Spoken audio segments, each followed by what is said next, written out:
What is going on, guys? Kieran here, and welcome to my first Destiny weapon review. Today we're going to be taking a look at the exotic scout rifle, the MIDA Multi-tool. I unlocked this yesterday whilst playing the Vanguard ROC strikes. It was given to me as a random reward, and I am very happy because this thing is actually very, very good. It's a very balanced weapon. Let's talk about the perks. I haven't fully upgraded it yet, but I do know something about the perks. So, you have soft ballistics, which means less recoil and a penalty to impact. QCB ballistics, CQB, sorry. Greatly reduced recoil and significant penalty to range. That's what I'm using currently. And we will have smart drift control, which is predictable and controllable recoil with a penalty to range. So that's what you get in terms of the sort of range and recoil modifiers. A perk for this weapon is Third Eye, which means the radar stays active whilst aiming down the weapon's sights. That is kind of redundant at the moment because I am using the Knucklehead radar because I'm playing as a gunslinger right now, but I will switch back to Mask of the Third Man when I go to my Blade Dancer, but never mind. So that's kind of redundant at the moment. I mean, obviously we've got the damage upgrades. Now, on this part, this is actually quite interesting. This weapon seems to be built around agility and mobility, which is just really, really nice, especially if you're playing as a hunter. I do recommend playing as a hunter with this gun. You're going to have a lot of fun with it. So, we have lightweight, which means when held, this weapon will be granted +2 character agility.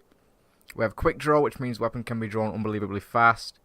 And we have Field Scout, which increases maximum ammo capacity. I'm probably not going to use that just because from what I've seen so far and what I've been using it as, I've never found ammo to be an issue with this gun. And I've been grinding the ROC strikes, the level 30 story missions. So honestly, Field Scout is kind of wasted on this in my opinion because you're really not going to need it that much.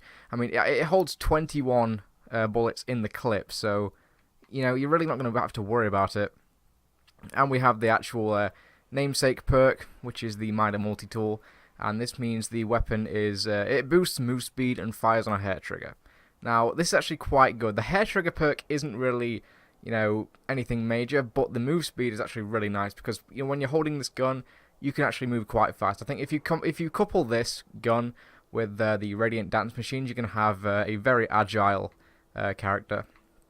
And we just have the regular damage upgrades. You have to have an exotic shard, just like all the exotic weapons, to fully upgrade this. So those are the perks. Now let's get into some gameplay.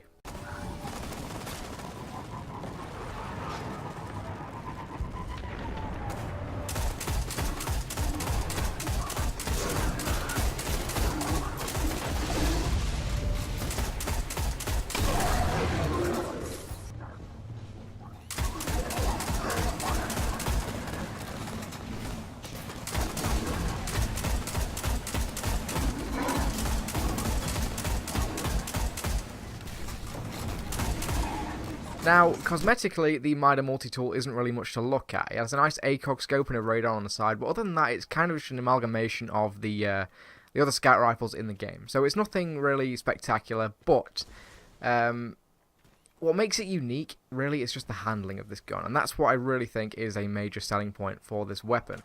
It handles like a dream, I've got to say. You press the left trigger and the sights are just immediately up. The sights are really nice and snappy, they're very responsive. The ACOG scope you do get used to after a while. You can't change it out, but you will get used to it. You can see there, I can reliably get headshots with this gun. You're not going to have any issue with that. And because it's so responsive, you're just going to have an overall a really good time playing with this. It shines most, in my opinion, in PvP. Because the sights are so responsive and it has a high rate of fire, you're going to be able to get some pretty quick shots off on your enemies, and if you can get the first shot, you're normally going to win a firefight. So that's always nice. In PvE though, one thing that I think draws, definitely, it brings this weapon down a little bit, is the low impact. Now, unlike most scout rifles, this gun has a fairly low impact. However, it does have a high rate of fire to compensate for this. But you are going to notice it a little bit in comparison to some other legendary scout rifles in the game, especially against the tier 2 enemies with the yellow health bars. I found a few issues with Hallowed Knights. However, because of the high rate of fire, it's really not an issue that much. I mean, if I was using a different scout rifle, however, I probably would be getting these enemies down a little bit quicker. But it's really nothing to worry about. This gun shines in basically any scenario. That's why it's called a multi-tool, because it is a multi-tool. You can use this gun for pretty much everything. I mean, let's just jump into some close range combat here. I'm going to take on this Vandal at close range. You can take them down really nicely, and it's fairly accurate actually, which I'm pretty happy with.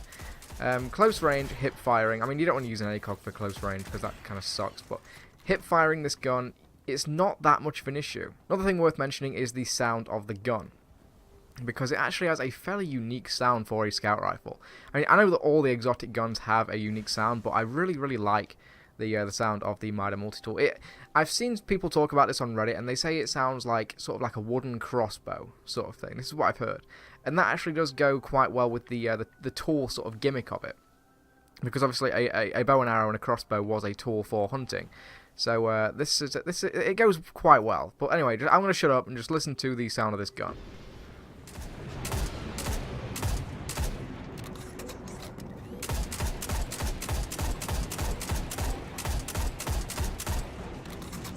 So you can see it does sound quite unique for a scout rifle. But that is the MIDA Multi-tool. Overall, a fantastic exotic gun, well worthy of your exotic slot. If Xur ever decides to sell this again, I definitely recommend picking it up. Otherwise, you're just going to end up relying on the RNG lottery to get this. I got mine, as I said, from a random reward at the end of an ROC strike. But you can find this from the Cryptarch. You can get it from the Cryptarch, so... yeah, you don't really have much say over when you get this gun. It's really whenever Xur sells it and whenever the Cryptarch or the RNGesus decides to give it to you. But once you do get it, I very highly recommend leveling it up, because it is a lot of fun. I mean, I haven't even fully leveled it up, and I am having a blast with this gun. I mean, you saw in some of the video that I showed earlier, you can take on level 26 enemies, and I was taking on the Cabal, and they just went down really nicely. It's just a fun, very nicely handled weapon. And I am a big fan of it. I mean, it's got a really nice reload as well, so definitely pick this up. If Xur sells it again, or if you can get it, you won't regret it. Anyway, thank you for watching, guys. This was my first Destiny weapon review. I hope you enjoyed it. I'm not very good at this kind of stuff, so I'm just kind of learning as I go along here with the weapon reviews, because normally I review sort of action figures and that, but yeah, I'm branching out.